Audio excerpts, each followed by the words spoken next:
MMA Now, powered by Film On TV Networks. I'm David Kennedy with Film On TV's MMA Now, and we're here at the Palazzo in Las Vegas, Nevada for UFC 197, the return of Jon Bones Jones. And right now I'm joined with MMA Now correspondent Brian Shepard. Brian, how you doing right now? I'm good. How are you? Pretty good. It was a wild day with UFC 200 kind of tripping UFC 197. I believe that 200 and Conor McGregor has managed to upstage Jon Jones. What do you think? Well, I think they definitely have taken the limelight from him. That pretty much 80% of the questions at the weigh-ins today were about Conor McGregor and Nate Diaz.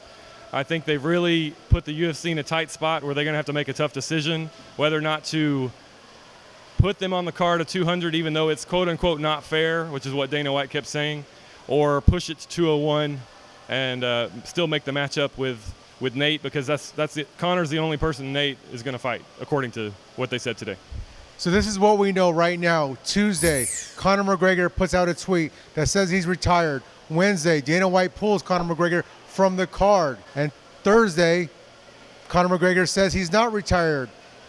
Fast forward to today, Nate Diaz says the only person he'll face is Conor McGregor, or else he's taking a fiesta, a vacation off somewhere else.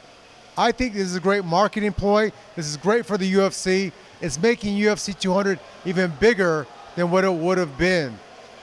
We were on Yahoo Sports earlier where they said it wasn't good. It's kind of hard to go from UFC 200 to 197. I mean, it's 3 months away, but with such a big lapse in time, do you think it was fair for Conor McGregor to come out just like all the other fighters? I think it was fair. No. I mean, he's kind of acting like a spoiled child at this point. You know, it is 3 months away, just to reiterate what White said earlier. So what is really the big deal? Or there's some underlying things. It has to make you wonder, is he ducking Nate? I don't really think it's about money at this point, because I think the UFC is going to pay him whatever he wants. So it doesn't make a lot of sense. It seems like it is just a publicity stunt. And you have to wonder, you know, how much of it was thought out prior to this media week even starting.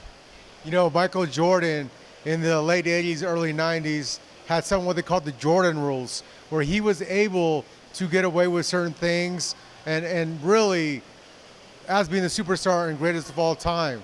Conor McGregor, I'm not comparing him to Jordan. He's not the greatest of all time, but he is the biggest draw of all time in UFC history. Even though you say he's a crybaby, he's a little bit spoiled, I think there's life is not fair and rules were meant to be broken. This may be one of those cases.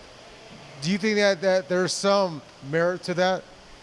Well, I put out a short article today just on how much he's meant to the sport, which he's obviously come out and said over the past 8 months, making the company $400 million.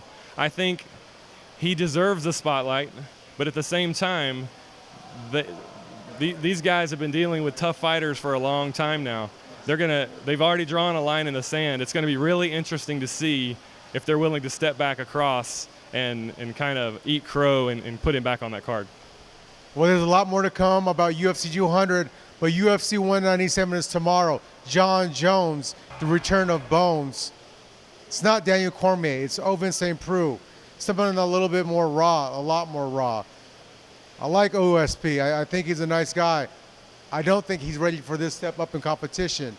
But let's get right to the predictions. Jon Jones versus OSP. I don't see this going past two or three rounds. What about you, Brian? Yeah, I agree with you for the length of the fight. I tend to think that he's got more than a puncher's chance, maybe not much more, but he's got a lot of power. And I think if he catches Jones with one of those kicks and one of those punches and can debilitate him a little bit and then progress forward, I mean, we could see something really surprising. So you're taking an upset?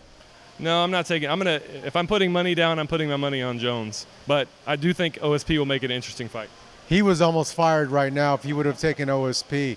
Next up, the co-main event. Henry Cejudo, the challenger, taking on Mighty Mouse Demetrius Johnson. I made my prediction on Yahoo Sports Radio. I took Henry Cejudo, even though I'm torn. I don't feel quite comfortable with that. What's your thoughts on that fight? Who's winning that fight? I'll tell you what, I was on the fence and I thought Cejudo could pull it out, but Mighty Mouse convinced me. After interviewing him yesterday, and I asked him what's the big difference between their two styles of wrestling, and he said, you know, I use mine more. I use mine to finish. I don't just control people. So with that said, I'm going to have to take Mighty Mouse in that matchup.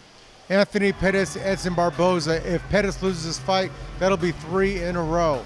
I'm taking Showtime in a 5-round decision, a hard-fought 5-round decision. I saw those two guys both at the media day and at weigh-ins. They're the only two that gave each other looks of ill intention. So you're taking Pettis? Yeah, Pettis' back is against the wall right now, like you said, coming off those 2 losses. He's going to be really desperate to get a win, and I think he'll pull it out. We also have Robert Whittaker versus Tafiel Natal. I'm taking the underdog Natal in this fight. What comes out, strikes you as something that can come out from this? I think Whittaker's strength and athleticism is gonna get Natal, so I'm going with him. Last fight on the main card, we have Fili and Yair Rodriguez. I'm taking Rodriguez to take the win. Who do you have? Kind of the same thing. I tend to go off what I see in person. Fili, as soon as he weighed in and got over there with Dana White and was kind of looking at Rodriguez from across the stage, just seemed more game. Fili to win. The other fight I'm looking forward to is Carla Esparza and Juliana Lima. I really think with Carla coming back, we're going to see what Carla we get. She took a lot of time off. Joanna fight mentally broke her, I think. Juliana Lima is not anyone to be messed with, so this will be a true test where Carla goes. That's going to do it for now here at the Palazzo in Las Vegas, Nevada. I'm David Kano. That was Brian Shepard. But make sure you keep it locked here. Film on TV, MMA Now. We'll be at the fights covering it with all the highlights and everything that you need to know.